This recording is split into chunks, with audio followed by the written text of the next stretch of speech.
Net ക്രമക്കേടിൽ അന്വേഷണം ആരംഭിച്ച് CBI. കുറ്റവാളികളെ പിടികൂടാൻ ഡാർക്ക് നെറ്റ് എക്സ്പ്ലോറേഷൻ സോഫ്റ്റ്വെയർ അടക്കമുള്ളവ ഉപയോഗിക്കുമെന്ന് ദേശീയ സൈബർ സുരക്ഷാ വിഭാഗവുമായി സഹകരിക്കുമെന്നും CBI. ചോദ്യപേപ്പറുകൾ 6 ലക്ഷം രൂപയ്ക്ക് വിൽപ്പനയ്ക്ക് വെച്ചെന്നും കണ്ടെത്തൽ.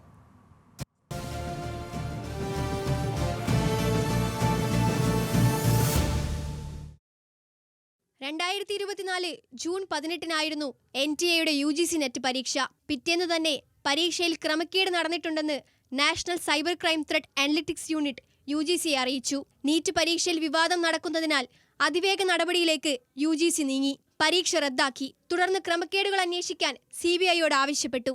CBI നടത്തിയ പ്രാഥമിക അന്വേഷണത്തിൽ പരീക്ഷയ്ക്ക് മുൻപ് ഡാർക്ക് നെറ്റിൽ ചോദ്യപേപ്പർ ലഭ്യമാണെന്നും 5 മുതൽ 6 ലക്ഷം രൂപയ്ക്കാണ് വിറ്റുപോയതെന്നും കണ്ടെത്തി. ദേശീയ സൈബർ ക്രൈം അനലിറ്റിക്സ് വിഭാഗവുമായി ചേർന്ന് അന്വേഷണം വിപുലമാക്കുമെന്നും CBI വ്യക്തമാക്കി. നീറ്റ് പരീക്ഷ റദ്ദാക്കണമെന്ന് രാഹുൽ ഗാന്ധി ഉൾപ്പെടെയുള്ള നേതാക്കൾ ആവശ്യപ്പെടുന്നുണ്ട്. നീറ്റ്, നെറ്റ് പരീക്ഷാ ക്രമക്കേടുകളിൽ രാജ്യവ്യാപക പ്രതിഷേധം ഇന്നും തുടരുകയാണ്. വിദ്യാഭ്യാസ മന്ത്രി Dharmendra Pradhan രാജിവെക്കുക, NTA നിരോധിക്കുക, BJP RSS പിടിയിൽ നിന്ന് വിദ്യാഭ്യാസ മേഖലയെ മോചിപ്പിക്കുക തുടങ്ങിയ ആവശ്യങ്ങൾ ഉയർത്തിയാണ് പ്രതിഷേധം. National desk, news Malayalam.